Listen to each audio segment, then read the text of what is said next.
Assalamualaikum warahmatullahi wabarakatuh. Waalaikumsalam Waalaikumsalam warahmatullahi warahmatullahi wabarakatuh. wabarakatuh. Ya, perkenalkan, nama saya Dr. Irmayanti, spesialis patologi klinik, yang insya Allah akan materi perkuliahan tentang pemeriksaan laboratorium pada penyakit endokrin metabolik, khususnya penyakit diabetes mellitus, pada blok endokrin metabolik.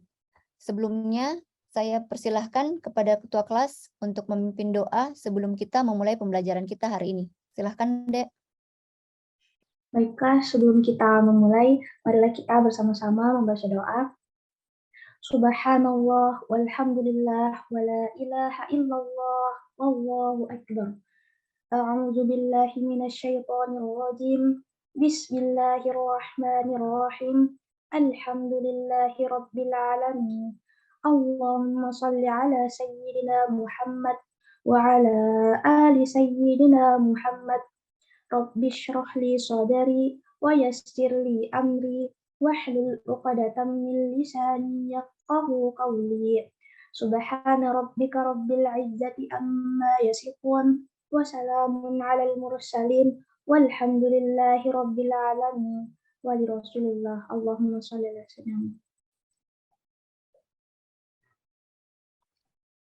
Iya, terima kasih. Baiklah, kita mulai materi perkuliahan tentang pemeriksaan laboratorium pada penyakit endokrin metabolik.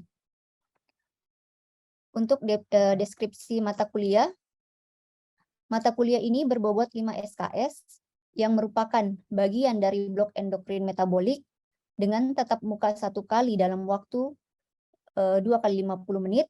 Mata kuliah ini terdiri dari teori dan praktikum yang mengenai tentang pemeriksaan laboratorium pada penyakit endokrin metabolik, khususnya pada penyakit diabetes mellitus. Pemeriksaan tersebut meliputi pemeriksaan glukosa darah, glukosa urin, dan mikroalbuminuria. Tujuan umum dari pembelajaran ini, setelah perkuliahan ini, mahasiswa diharapkan mampu menjelaskan pemeriksaan laboratorium, melakukan tes-tes pemeriksaan laboratorium, dan menginterpretasi hasil pemeriksaan laboratorium yang berkaitan dengan penyakit endokrin metabolik. Tujuan khusus, setelah perkuliahan ini, mahasiswa diharapkan mampu menjelaskan pemeriksaan laboratorium untuk penyakit endokrin metabolik, khususnya penyakit diabetes mellitus. Yang kedua, mahasiswa diharapkan mampu melakukan tes-tes pemeriksaan laboratorium untuk penyakit endokrin metabolik, khususnya penyakit diabetes mellitus. Dan yang ketiga, mahasiswa diharapkan mampu menginterpretasi hasil pemeriksaan laboratorium untuk penyakit endokrin metabolik, khususnya penyakit diabetes mellitus.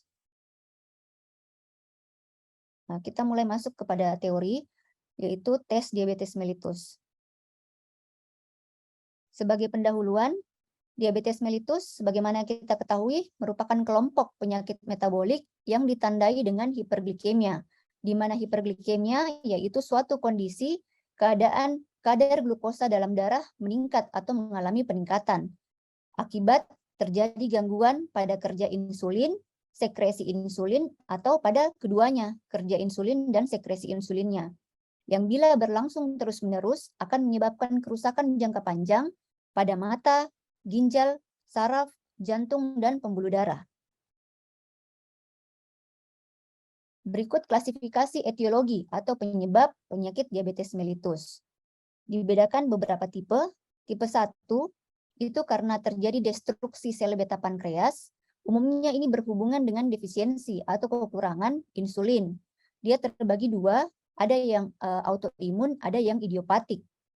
Kemudian tipe 2 ini bervariasi, mulai yang dominan resistensi insulin yang disertai dengan defisiensi insulin relatif sampai yang dominan defek sekresi insulin disertai resistensi insulin. Tipe berikutnya yaitu diabetes mellitus gestasional. Diabetes ini didiagnosis pada trimester kedua atau ketiga dalam kehamilan, di mana sebelum kehamilan tidak pernah didapatkan diabetes. Tipe berikutnya yaitu tipe spesifik yang berkaitan dengan penyebab lain. Ini contohnya sindrom diabetes monogenik atau terjadi karena penyakit eksokrin pankreas, misalnya ada pankreatitis, atau disebabkan oleh obat atau zat kimia. Misalnya pada penggunaan glukokortikoid, terapi penderita HIV/AIDS, atau setelah melakukan transplantasi organ. Nah, untuk tes laboratorium ada beberapa tes. Yang pertama tes saring, yang kedua tes diagnostik, yang ketiga tes pemantauan terapi, dan yang terakhir tes deteksi komplikasi. Tes saring ini bertujuan untuk mendeteksi kasus diabetes mellitus sehingga dapat dicegah terjadinya komplikasi yang kronik. Contoh pemeriksaan tes saring yaitu gula darah sewaktu atau kita sebut GDS, gula darah puasa atau kita sebut GDP, dan tes urin, baik secara konvensional maupun carik celup. Untuk tes diagnostik, ini bertujuan memastikan diagnosis diabetes mellitus pada individu atau seseorang dengan keluhan klinis yang khas diabetes atau mereka yang terjaring waktu melakukan tes saring. Indikasi pemeriksaan tes diagnostik ini yang pertama, kalau ada keluhan khas diabetes mellitus, misalnya poliuri, polidipsi, polifagi, lemah, terjadi penurunan berat badan yang tidak jelas penyebabnya.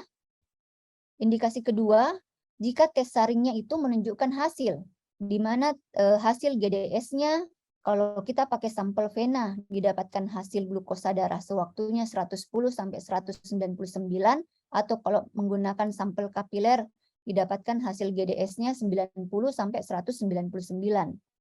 Demikian halnya untuk glukosa darah puasa atau GDP-nya, sampel vena kita dapatkan 110 sampai 125, atau sampel kapilernya didapatkan hasil 90 sampai 109. Dan pemeriksaan glukosa urin itu didapatkan reduksi positif. Indikasi ketiga, jika tes TTGO atau tes toleransi glukosa oralnya itu didapatkan yang pertama, tes pertamanya itu GDS-nya 110 sampai 199 atau GDP-nya 110 sampai 125. Terus tes keduanya di hari kedua didapatkan lagi GDS-nya lebih dari 200 atau sama dengan 200, GDP-nya lebih atau sama dengan 126, dan hari ketiga setelah diulang itu GDS-nya lebih dari 200 atau GDP-nya lebih dari 126.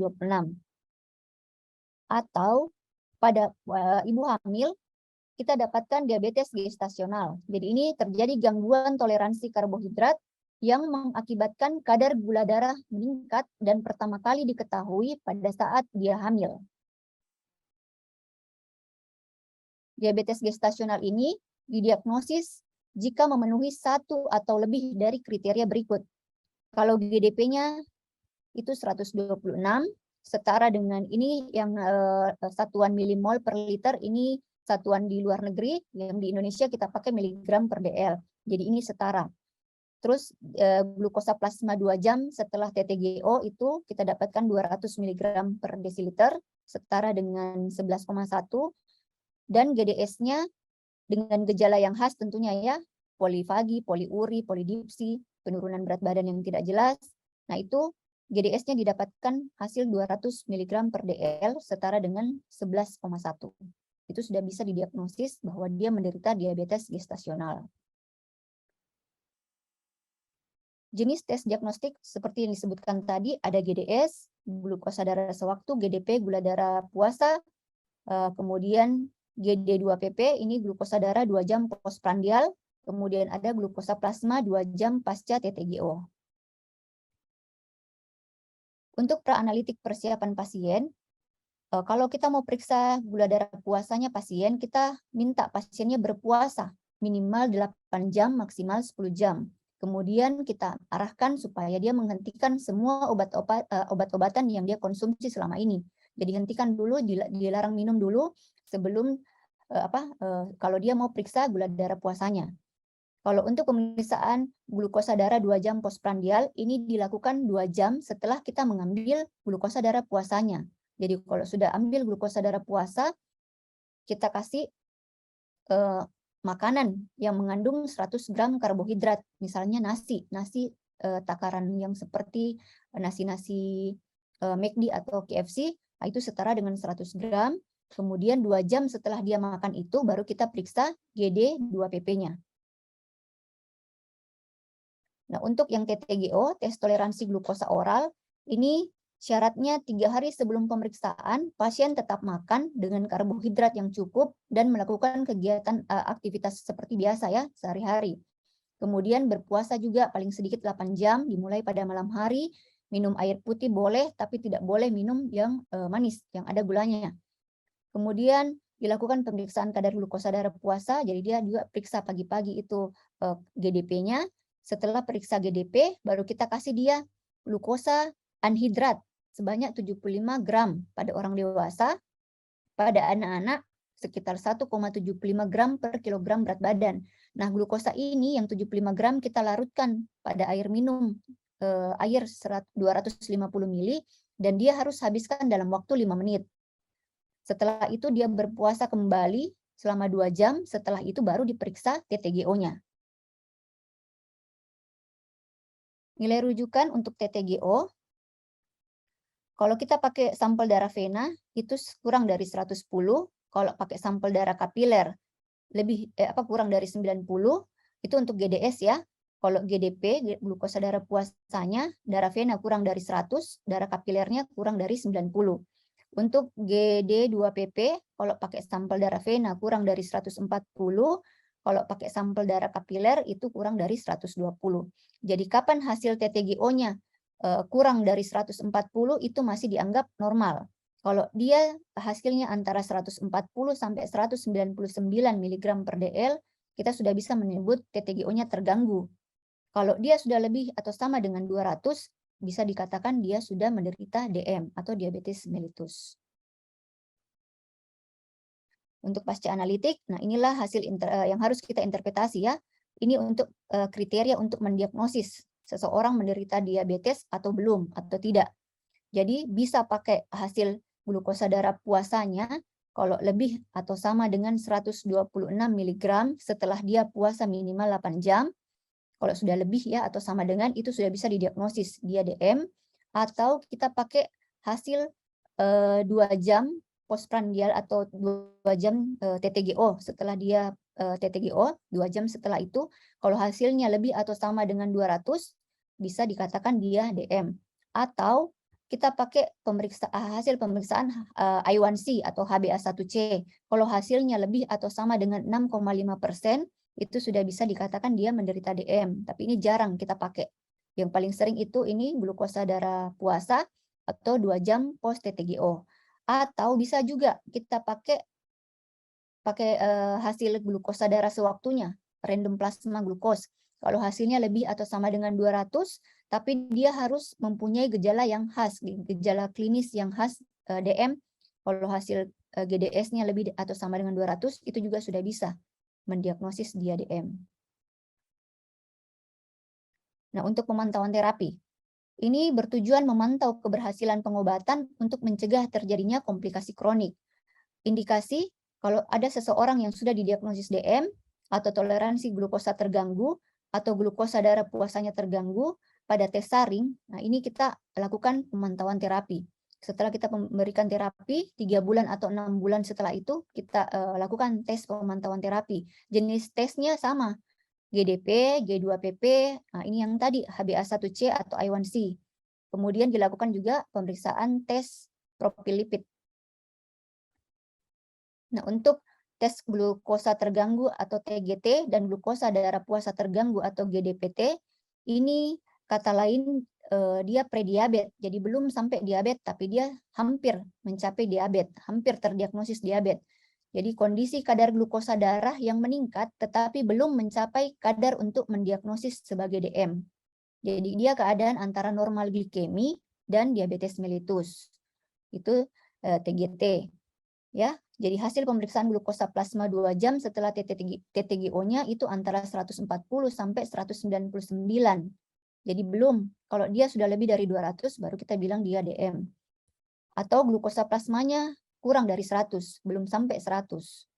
Kalau GDPT, ini glukosa darah puasa terganggu, hasil pemeriksaan glukosa plasma puasanya antara 100 sampai 125. Nanti lebih atau sama dengan 126 baru kita diagnosis dia DM. Kalau masih kurang dari 126 kita belum bisa diagnosis dia DM. Atau TTGO-nya itu kurang dari 140. Itu belum ya, masih GDPT kita sebutnya. Nah ini, dia berada di kondisi ini, prediabetes. Kalau diabetes, HbA1c-nya itu sudah lebih atau sama dengan 6,5, glukosa darah puasanya lebih dari 126, TTGO-nya lebih dari 200. Kalau prediabetes, dia HbA1c-nya kurang dari 6,5. Glukosa darah puasanya kurang dari 126, TTGO-nya kurang dari 200. Kalau yang normal, HbA1c-nya kurang dari 5,7, glukosa darah puasanya kurang dari 100, TTGO-nya kurang dari 140. Ya.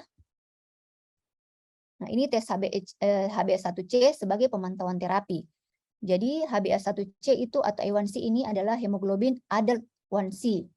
Dia hemoglobin yang terikat dengan glukosa dan atau karbohidrat lainnya terhadap gugus amino dan berikatan secara spesifik pada N-terminal valin rantai beta. Jadi dia di hemoglobin, terikat di hemoglobin. Hal yang perlu diperhatikan, kondisi yang mempengaruhi umur eritrosit, di mana kita ketahui eritrosit itu kan akan merupakan bagian dari hemoglobin, dan gangguan fungsi ginjal, HbA1c-nya ini tidak bisa dipakai sebagai alat diagnosis maupun evaluasi. Contohnya, kalau dia menderita anemia hemolitik, hemoglobinopati, atau ada perdarahan akut maupun kronik, atau dia pernah ada riwayat transfusi dalam 2-3 bulan terakhir, itu tidak bisa diperiksakan HbA1c-nya karena pasti kadar umur eritrositnya itu tidak stabil, hemoglobinnya tidak stabil. Tes HbA1c ini dapat mendiagnosis DM, tetapi bukan dari tes glukosa plasma dan glukosa urin. Jadi jarang, dia hanya untuk sebagai tes pemantauan terapi. Untuk interpretasi, kendali DM tes HbA1c ini berdasarkan konsensus DM di Indonesia. Kalau pasien non-DM kan itu HbA1c-nya sekitar ini ya, kurang dari 6. Kalau kita mau katakan bahwa terapinya berhasil atau pemantauan terapi glukosanya sudah bagus, itu HbA1c-nya harus kurang dari 6. Itu dikatakan kontrol glikemik baik. Kalau dia masih 6-8 HbA1c-nya, itu namanya kontrol glikemik sedang. Tapi kalau kontrol HbA1c-nya berada di angka lebih dari 8%, itu disebut kontrol glikemik buruk. Jadi mungkin pengobatannya tidak cocok. Mesti dicarikan alternatif obat yang lain untuk menurunkan kadar glukosanya. Nah, ini untuk tes glukosa urin. Jadi glukosa yang ada di dalam urin, normalnya kan tidak ada. Tapi kalau dia menderita DM, di urinnya itu ada juga glukosa. Nah, untuk persiapan pasien sama dengan persiapan pada tes glukosa darah puasa dan glukosa darah 2 jam postprandial. Persiapan sampelnya diambil waktu dia melakukan pengambilan sampel darah. Waktu dia periksa GDP, itu juga kita langsung minta dia tampung urinnya. Jadi langsung diperiksakan juga tes glukosa urin. Urin dimasukkan dalam wadah yang bersih dan steril tanpa bahan pengawet, dan urin itu akan stabil paling lama 2 jam. Jadi begitu dia sudah kumpul urinnya, sudah bawa ke laboratorium, itu sebaiknya langsung harus diperiksa. Kalau sudah lebih dari 2 jam, dia sudah tidak layak diperiksa, jadi hasilnya sudah tidak valid. Nah, biasanya tes glukosa urin ini kita pakai reagen Benedict. Jadi kita sebutnya tes Benedict. Glukosa negatif, tidak ada glukosa di urinnya, itu bukan DM. Kalau hasil tes urinnya berwarna biru, itu setara dengan 0,5% glukosa. Jadi kurang dari 0,5% glukosa itu belum dikatakan dia DM, mesti dianggap negatif. Tapi kalau setelah diteteskan reagen Benedict, warnanya berubah hijau kekuningan, agak keruh, itu sudah positif 1. Sudah ada 1% glukosa di urinnya. Kalau warnanya sudah kuning keruh, sudah dianggap positif 2, glukosanya sudah lebih dari 1,5% glukosa. Kalau warnanya sudah jingga, keruh, sudah dianggap positif 3, glukosanya sekitar 3,5%. Kalau warna urinnya merah, keruh, itu sudah dianggap positif 4. Kadar glukosanya sudah lebih dari 3,5%. Ini juga ada tes carik celup untuk pemeriksaan glukosa urin. Jadi kalau dia negatif, warna di carik celupnya itu tetap berwarna biru ya pada uriscan. Itu menunjukkan hasil yang negatif. dia sesuai dengan kurang dari 50 mg per 100 ml glukosa. Jadi dia masih dianggap negatif kalau kurang dari 50 mg. Kalau dia sudah lebih dari 50, itu sudah dianggap plus minus, sudah ada. Kalau dia plus 1 sekitar 250 sampai kurang dari 500. Kalau dia plus 2, 500 sampai kurang dari 1000, plus 3, 1000 sampai kurang dari 2000, plus 4, lebih dari 2000 mg per 100 ml glukosa. Itu interpretasi dari tes carik celup. Untuk tes mikroalbuminuria, ini untuk komplikasi, tes komplikasi ya, kita mau tahu sudah terjadi komplikasi akibat penyakit DM-nya atau belum. Jadi ini pada penderita nefropati DM, dia sudah komplikasinya sudah ke ginjal, jadi kita sebutnya nefropati diabetes mellitus. Komplikasi diabetes yang disertai dengan adanya proteinuria yang menetap atau persisten dengan kadar lebih dari 0,5 gram per 24 jam, disertai dengan adanya retinopati, dan hipertensi tanpa kelainan ginjal primer. Jadi tidak ada infeksi dan kelainan ginjal lain. Tiba-tiba di urinnya itu ada protein. Normalnya kan tidak ada protein di urin. Nah, ini di urinnya ada proteinuria yang lebih dari 0,5 gram per 24 jam. Nah, itu dinamakan nefropati DM. Untuk nilai rujukan, kalau kita pakai sampel urin sewaktu atau urin di pagi hari, itu nilai normalnya kurang dari 20 mg protein. Jadi kalau dia sudah lebih dari 20, itu sudah disebut mikroalbuminuria. Kalau kita pakai sampel urin 24 jam, itu kurang dari 30 mg per 24 jam, itu normalnya. Jadi kalau dia sudah lebih dari 30 mg per 24 jam, itu sudah dikatakan mikroalbuminuria. Nah, ini dia. Normalnya kurang dari 20 kalau pakai urin sewaktu, kalau pakai urin 24 jam, kita tampung urinnya selama 24 jam, dari malam jam 8 sampai jam 8 besok paginya, terus kita periksa, didapatkan proteinnya sudah lebih dari 30, itu sudah masuk mikroalbuminuria. Kalau dia lebih dari 300 pada urin 24 jam, itu sudah termasuk makroalbuminuria. Kalau pakai urin sewaktu, lebih dari 200 disebut makroalbuminuria. Baiklah, mungkin itu tadi materi dari pembelajaran kita. Siapa tahu ada yang mau ditanyakan atau didiskusikan, silahkan Adek, saya persilahkan. Tapi dok, saya ingin bertanya dok. Ya, silahkan. Bismillahirrahmanirrahim. Assalamualaikum warahmatullahi wabarakatuh. Tabe dok, perkenalkan nama saya Safaulan. Ingin bertanya, bagaimana menginterpretasi hasil glukosa darah seseorang jika hasilnya kurang dari 200 mg per desiliter, tetapi gejala yang tampak sangat khas seperti diabetes mellitus. Baik dok, terima kasih atas kesempatannya. Ya, terima kasih untuk pertanyaannya, Safaulan. Seperti yang dijelaskan tadi, bahwa untuk mendiagnosis seseorang menderita diabetes mellitus itu sebenarnya sebaiknya ya kita periksakan 3 hari berturut-turut. Jadi kalau hari pertama GDS-nya belum sampai 200, tapi dia sudah ada gejala klinis khas, kita curiga dia menderita DM, nah besoknya bisa kita ulangi lagi untuk tes diagnostik kedua. Kalau hasil yang kedua lagi GDS-nya belum sampai 200, kita ulangi sampai hari ketiga. Kalau sampai hari ketiga GDS-nya sudah lebih dari 200, bismillah itu sudah DM. Atau kalau kita mau pakai hasil GDP, glukosa darah puasa, kita suruh puasa, itu kita lihat GDP-nya apakah lebih atau sudah sama dengan 126 mg desiliter. Ya, kalau dalam hari pertama belum sampai GDP-nya 126, dia masih 125, kita ulang lagi di hari kedua, suruh puasa lagi. Hari kedua kita lihat belum lagi 126, kita ulang lagi di hari ketiga. Kalau hari ketiga sudah sampai 126, nah itu sudah menunjukkan bahwa dia menderita DM. Apalagi kalau ada nih gejala khasnya. Dia kalau sudah sering kencing, sering haus, terus dia kayak merasa berat badannya turun, tapi tidak ada penyakit lainnya, nah itu sudah gejala khas menderita DM. Apalagi kalau dia ada riwayat keluarga yang mendukung ya, orang tuanya atau siapanya yang menderita DM, itu curiga dia penyakit DM itu turun ke dia. Mungkin seperti itu, Safaulan. Baik dok, terima kasih atas penjelasannya. Ya, bagaimana yang lain? Ada lagi yang mau ditanyakan? Silahkan, Adek. Tapi dok, mau bertanya dok. Iya, silakan Nur Azizah. Bismillahirrahmanirrahim. Assalamualaikum warahmatullahi wabarakatuh. Perkenalkan, nama saya Nur Azizah Daru. Tapi dok, Sebelumnya, terima kasih atas kesempatan yang diberikan. Mohon izin bertanya, Dok, kapan sebaiknya dilakukan pemeriksaan laboratorium untuk mengetahui apakah pengobatan yang dilakukan itu berhasil atau justru sebaliknya? Baik, Dok, mungkin itu saja pertanyaan saya. Mohon bimbingan dan arahannya, Dok. Wassalamualaikum warahmatullahi wabarakatuh. Waalaikumsalam warahmatullahi wabarakatuh. Iya, sebenarnya kalau kita mau tahu apakah terapi yang kita berikan itu berhasil atau tidak, cocok tidak dengan pasiennya, sudah berhasil menurunkan kadar glukosanya atau tidak, itu kita pemeriksaannya tes HbA1c tadi ya, A1C.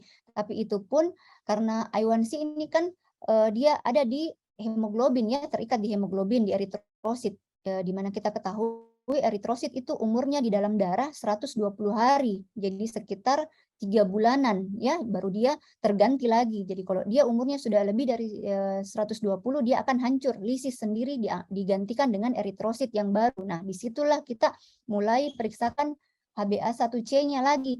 Jadi kalau dia sudah dikasih terapi dalam waktu 3 bulan minimal, itu kita periksakan lagi HbA1c-nya. Jadi kita kontrol ininya.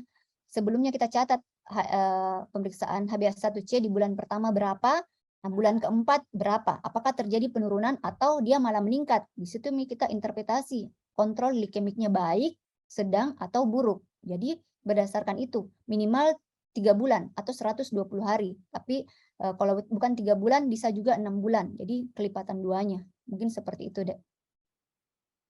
Tapi, Dok, baik, Dok. Terima kasih atas penjelasannya, Dok. Ya.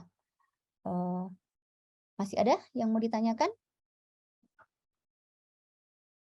Kalau sudah tidak ada lagi, mungkin kita cukupkan sampai di sini sebagai informasi bahwa penilaian hasil belajar dari materi ini ya meliputi ada pretest nanti dan posttest saat praktikum dan ujian akhir blok.